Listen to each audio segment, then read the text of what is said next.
솔로몬 왕 하면 뭐가 가장 먼저 떠오르시나요? 아마 대부분 지혜의 왕이라는 별명을 떠올리실 겁니다. 맞아요. 역사상 가장 지혜로운 왕으로 알려져 있죠. 하지만 그의 이야기는요, 그냥 현명한 왕의 성공 스토리가 아닙니다. 이건 정말 눈부신 성공과 너무나도 비극적인 실패가 뒤섞인 한편의 대하드라마 같거든요. 오늘 솔로몬의 통치가 어떻게 시작됐고 그 찬란했던 황금기를 지나 어째서 모든 것이 무너져 내렸는지 그 흥망성쇠의 여정을 함께 따라가 보겠습니다. 모든 것의 시작은 바로 이 유언이었습니다. 위대한 왕이었던 아버지 다윗이 죽음을 앞두고 아들 솔로몬에게 남긴 말이죠. 이건 그냥 왕위를 물려준다는 말이 아니에요. 왕국의 운명은 물론이고 신과의 약속까지. 이 모든 걸 이제 갓 왕이 될 젊은 아들의 어깨에 딱 올려놓은 겁니다. 그 기대의 무게가 얼마나 무거웠을지 상상이 가시나요? 자, 제1부 왕위 계승 투쟁입니다. 근데 여러분, 솔로몬이 처음부터 짠! 하고 왕이 된 게 아니에요. 왕이 되는 길 처음부터 순탄하지 않았습니다. 그의 통치는 보장된 것이 아니라 정말 피 튀기는 정치 싸움 속에서 겨우 시작됐죠. 당시 상황이 정말 긴박하게 돌아갔어요. 다윗 왕은 이제 늙고 병들어서 왕국은 다음 왕이 누군지 정해지지도 않은 상태였죠. 이때 솔로몬의 형이었던 아도니아가 내가 왕이다! 하고 먼저 치고 나옵니다. 그것도 군대 사령관이랑 대제사장을 자기 편으로 만들어서요. 거의 쿠데타나 다름없었죠? 하지만 이때 선지자 나단이랑 솔로몬의 어머니 밧세바가 정말 기가 막힌 기지를 발휘합니다. 다윗 왕을 찾아가서 예전에 하셨던 약속, 솔로몬을 왕으로 삼겠다는 그 약속을 다시 꺼내든 거죠.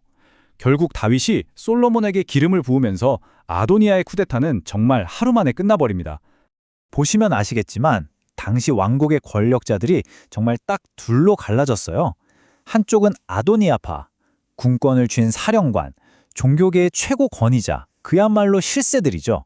다른 한쪽은 솔로몬파, 하나님의 뜻을 전하는 선지자, 그리고 왕의 약속을 믿는 사람들, 정말 팽팽한 대결 구도였던 겁니다. 자, 이렇게 왕이 된 솔로몬, 여기서 끝이 아니었습니다. 자기한테 위협이 됐던 형 아도니아, 그리고 그 핵심 세력이었던 요압, 심지어 옛날에 자기 아버지를 욕했던 시므이까지 전부 다 제거해버려요. 앞으로 자기 통치에 감히 도전할 생각조차 못하게 그 싹을 그냥 다 잘라버린 거죠. 이제 더 이상 불안한 후계자가 아니라 누구도 넘볼 수 없는 절대 군주가 되는 순간입니다. 자, 이렇게 피비린내는 권력투쟁을 끝내고 드디어 솔로몬의 시대가 열립니다. 바로 제2부 지혜의 황금기죠. 그의 전설적인 지혜가 어떻게 전례 없는 평화와 번영을 가져왔는지 한번 보시죠. 솔로몬의 황금기는 바로 이 기도 한마디에서 시작됐다고 해도 과언이 아니에요. 생각해보세요. 하나님이 꿈에 나타나서 소원을 말해보라 했는데 보통은 돈이나 권력, 오래 사는 걸 빌지 않겠어요? 근데 솔로몬은 달랐어요. 백성을 잘 다스릴 수 있는 듣는 마음, 바로 지혜를 구한 겁니다. 이 겸손함이 그의 모든 것의 기반이 됐던 거죠. 솔로몬의 지혜 하면 딱 떠오르는 이야기가 바로 이거죠. 한 아이를 두고 두 엄마가 서로 자기 아들이라고 싸우는 거예요. 그때 솔로몬이 뭐라고 하죠? 아이를 반으로 갈라서 나눠줘라. 정말 충격적인 명령이죠. 근데 이게 그냥 잔인한 게 아니라 진짜 엄마를 가려내기 위한 기가 막힌 심리 테스트였던 거예요. 진짜 엄마라면 아이가 죽는 걸 보느니 차라리 포기일 거 하는 그 마음을 꿰뚫어 본 거죠. 이 재판 하나로 온 백성이 솔로몬의 지혜 앞에 벌벌 떨게 됩니다. 자, 이 숫자들을 한번 보세요. 먼저 7년. 이건 솔로몬이 하나님을 위한 성전을 짓는 데 걸린 시간이에요. 나라의 모든 힘을 쏟아부은 대역사였죠. 그런데 다음 숫자는 13년. 이건 뭘까요? 바로 자기 자신을 위한 왕궁을 짓는 데 걸린 시간입니다. 하나님의 집보다 자기 집을 짓는데 거의 2배나 더 긴 시간을 쓴 거예요. 어떠세요? 여기서부터 뭔가 그의 마음속 우선순위가 조금씩 변하고 있다는 신호가 보이지 않으세요? 660달란트. 이게 어느 정도냐면 솔로몬 왕국에 딱 1년 동안 들어온 금의 양이에요. 무게로 따지면 거의 25톤. 상상이 가시나요? 그가 다스리던 왕국이 얼마나 어마어마한 부를 누렸는지 보여주는 정말 상징적인 숫자죠. 솔로몬의 명성은 이제 이스라엘을 넘어서 전 세계로 뻗어나갑니다. 저 멀리 아라비아에서 스바의 여왕이 소문을 듣고 직접 찾아올 정도였으니까요. 그녀가 와서 직접 보고는 뭐라고 했냐면 내가 들었던 소문은 당신이 가진 지혜와 부의 절반도 안 되는군요 하고 감탄했다고 해요. 그야말로 솔로몬의 명성이 최고조에 달했던 순간입니다. 하지만 영원한 건 없죠. 이제 이야기의 분위기가 바뀝니다. 제3부, 균열의 시작입니다.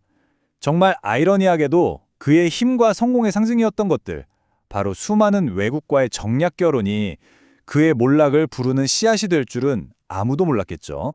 아내 700명, 후궁 300명. 네, 저도 처음 보고 제 눈을 의심했어요. 이게 말이 되는 숫자인가요? 처음 하나님께 겸손하게 지혜를 구하던 그 절만 왕의 모습은 온데간데 없죠. 이 숫자는 그냥 여자가 많았다는 걸 넘어서 그의 마음이 위험할 정도로 과잉과 탐욕에 빠져들었다는 걸 보여주는 명백한 증거입니다. 그래서 문제는 뭐냐? 바로 이 수많은 이방 아내들이 솔로몬의 마음을 하나님에게서 돌아서게 만들었다는 겁니다. 그는 아내들이 섬기던 신들을 따라서 섬기기 시작해요.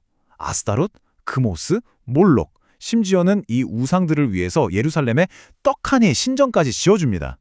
한 사람의 잘못된 선택이 나라 전체를 영적으로 무너뜨리기 시작한 거죠. 결국 하나님의 엄중한 경고가 떨어집니다. 네가 나와의 약속을 지키지 않았으니 내가 반드시 이 나라를 너에게서 빼앗아 내 부하에게 주겠다. 자신의 행동이 어떤 끔찍한 결과를 낳을지 그 운명이 예고되는 순간입니다. 돌이킬 수 없는 강을 건넌 거죠. 자, 이제 이 기나긴 이야기의 마지막 장입니다. 제4부, 분열된 왕국. 솔로몬이 평생에 걸쳐 쌓아올린 모든 것이 어떻게 한순간에 무너져 내리는지 그 비극의 결말을 함께 보시겠습니다. 솔로몬이 40년간의 통치를 마치고 죽자 그의 아들 르호보암이 왕이 됩니다. 백성들은 새 왕에게 기대를 품고 찾아와요. 솔로몬 왕 시절에 세금이랑 강제 노동이 너무 힘들었습니다. 좀 가볍게 해주십시오 하고요. 정말 왕국이 하나로 남느냐, 둘로 쪼개지느냐 하는 갈림길에 선 순간이었죠. 르호보암 앞에 딱 두 가지 선택지가 놓여요. 한쪽은 아버지 때부터 나라를 섬겨온 원로들의 조언. 백성을 섬기십시오. 그러면 그들이 영원히 왕의 충신이 될 겁니다. 아주 지혜로운 조언이죠.